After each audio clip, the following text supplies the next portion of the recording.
여러분, 위대한 유산하면 뭐가 떠오르세요? 의리리한 저택, 막대한 재산 상속? 맞아요. 제목만 보면 딱 그런 이야기 같죠? 근데요, 이 소설은 그런 뻔한 이야기가 전혀 아닙니다. 찰스 디킨스가 진짜 말하고 싶었던 유산은 돈이 아니었거든요. 오히려 부와 계급, 그리고 진짜 인간답다는 건 뭘까 하는 아주 날카로운 질문을 던지는 작품이에요. 자, 오늘 저랑 같이 이 소설 속에 숨겨진 진정한 유산의 의미를 한번 제대로 파헤쳐 보시죠. 이 소설은 시작부터 우리한테 딱 질문을 하나 던져요. 대체 뭐가 사람을 신사로 만드는 걸까요? 번쩍이는 돈? 높은 지위? 아니면 따뜻한 마음과 인격? 바로 이 질문이 우리 주인공 핍의 인생을 그냥 통째로 뒤흔들어 놓는 핵심 질문입니다. 자, 그럼 오늘의 주인공 핍을 만나볼까요? 이 친구는요, 안개가 자욱하게 낀 습지 마을에서 자란 고화 소년이에요. 성격 나쁜 누나 밑에서 구박받고 자랐지만 다행히 마음씨 착한 대장장이 매형 조가 있었죠. 조의 사랑 덕분에 그럭저럭 버티고 살았지만 뭐랄까 핍의 마음속엔 항상 여길 벗어나고 싶다는 꿈이 있었던 거예요. 그러던 어느 날 핍의 이 평범한 삶에 뭐랄까 거대한 균열을 만드는 두 번의 운명적인 만남이 찾아옵니다. 정말 극과 극의 만남인데 하나는 끔찍한 공포를, 다른 하나는 뜨거운 욕망을 심어주죠. 바로 이 두 번의 만남이 핍의 인생을 완전히 숭두리째 걷어놓게 됩니다. 첫 번째 만남은 으스스한 공동묘지에서였어요. 거기서 탈옥수 매그 위치를 딱 마주친 거죠. 이 만남은 핍에게 정말 평생 잊지 못할 공포랑 죄책감을 남겨요. 그리고 두 번째 만남은 와, 이건 완전히 다른 세상이에요. 시간이 멈춰버린 저택에 사는 괴짜 부자 미스 헤비샴과 그녀의 양녀 에스텔라.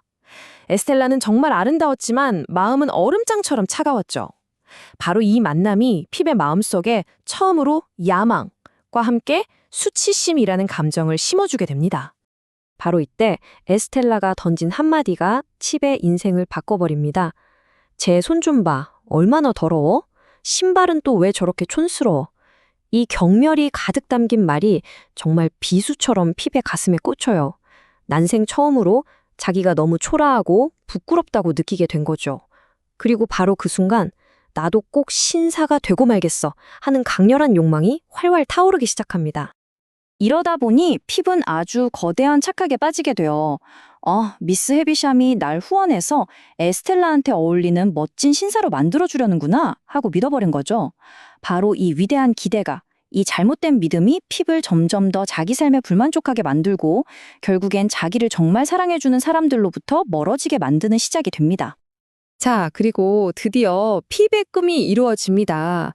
어느 날 갑자기 나타난 익명의 후원자 덕분에 런던으로 가게 된 거예요. 이제 진짜 신사가 되기 위한 교육을 받는 거죠. 정말 꿈에 그리던 삶이 눈앞에 펼쳐지는 순간입니다. 그런데 말이죠, 이 꿈에 그리던 런던 생활, 현실은 생각과 너무 달랐어요. 멋지고 고상한 신사가 되기는커녕 허영심에 가득 차서 돈만 펑펑 쓰는 빚쟁이 속물이 되어가는 겁니다. 심지어는 자기를 조건 없이 사랑해주던 매형, 조가 찾아왔을 때 그 투박하고 정직한 손을 부끄러워하기까지 해요. 완전히 변해버린 거죠. 그리고 런던에서 에스텔라를 다시 만나요. 근데 이 에스텔라는 미스 헤비샴에 의해서 남자들에게 상처를 주는 복수의 도구로 키워진 사람이거든요. 그래서 핍한테 아주 차갑게 경고를 해요. 나한테 기대하지 마. 난 심장이 없어. 사랑 같은 거 못해. 라고요. 하지만 핍은 어땠을까요? 이 끔찍한 진실을 애써 외면하면서 계속 에스텔라만 바라봅니다. 자, 이제 이 이야기의 클라이맥스로 갑니다. 핍이 23살 생일을 맞은 어느 날 밤이었어요. 바로 그날 핍이 믿고 있던 모든 것, 그의 모든 위대한 기대와 환상이 한순간에 와르르 무너져 내리는 정말 충격적인 사건이 터집니다. 드디어 그 미스테리한 후원자의 정체가 밝혀지는 거죠. 폭풍우가 정말 거세게 몰아치던 밤이었어요.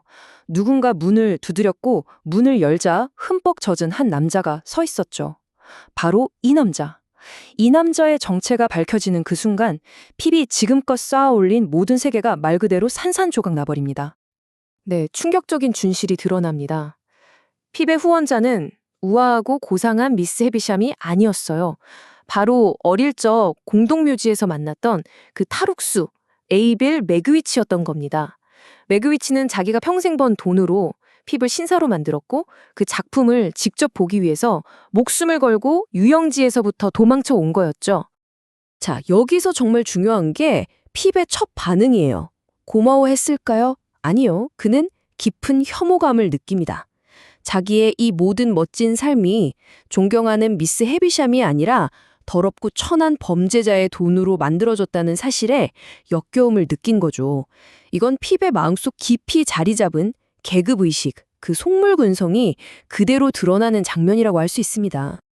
하지만 아이러니하게도 이 최악의 절망의 순간에 핍의 진짜 성장이 시작됩니다. 자기를 위해서 모든 걸 바친 매그위치의 그 순수한 사랑 앞에서 핍은 자기 자신이 너무나 부끄러워져요. 그리고 처음으로 돈이나 지위가 아니라 한 인간에 대한 순수한 연민과 책임감을 느끼게 되죠. 매그위치를 구하기로 결심하는 바로 이 순간이야말로 핍이 속물이 아니라 진정한 신사로 거듭나는 결정적인 첫 걸음이었습니다. 자, 이제 이야기의 마지막으로 가보겠습니다. 핍이 꿈꿨던 물질적인 위대한 유산은 완전히 박살이 났어요. 하지만 바로 그 모든 것이 무너진 폐허 위에서 핍은 이전과는 비교도 할 수 없는 훨씬 더 위대한 가치를 발견하게 됩니다. 결국 매그위치를 탈출시키려던 계획은 실패라고 그는 체포되어 죽음을 맞이합니다. 그의 모든 재산은 당연히 국가에 몰수되죠. 핍에게 남은 돈은 이제 한 푼도 없어요. 하지만 핍은 돈을 잃은 대신 자신의 인간성을 되찾습니다. 죽어가는 매그위치의 손을 잡고 그의 잃어버린 딸이 바로 에스텔라이며 자신이 그녀를 사랑한다고 말해주죠. 마지막 순간에 매그위치에게 가장 큰 선물을 준 겁니다. 자, 보세요. 바로 이게 이 소설의 핵심입니다. 핍이 평생을 쫓았던 거짓된 유산은 결국 돈, 지위, 그리고 그로 인한 수치심뿐이었어요. 하지만 모든 걸 잃고 나서야 비로소 깨닫게 된 진정한 유산은 뭐였죠? 바로 사랑, 의리, 그리고 용서였습니다. 이 차이가 보이시나요? 그리고 이 진정한 유산의 정점에 누가 있었을까요?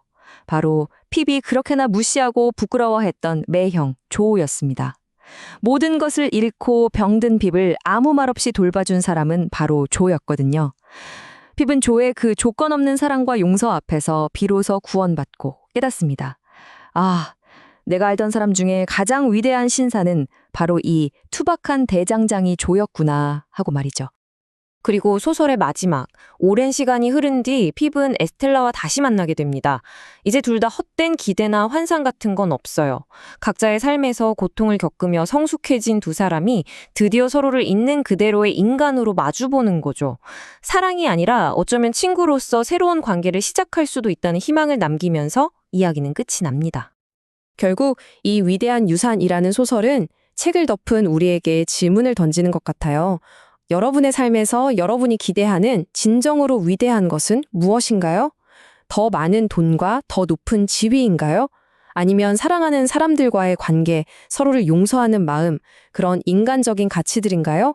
이 질문에 대한 자신만의 답을 찾아보는 것, 어쩌면 그게 바로 찰스 디켄스가 오늘날 우리에게 남긴 가장 위대한 유산이 아닐까 싶습니다.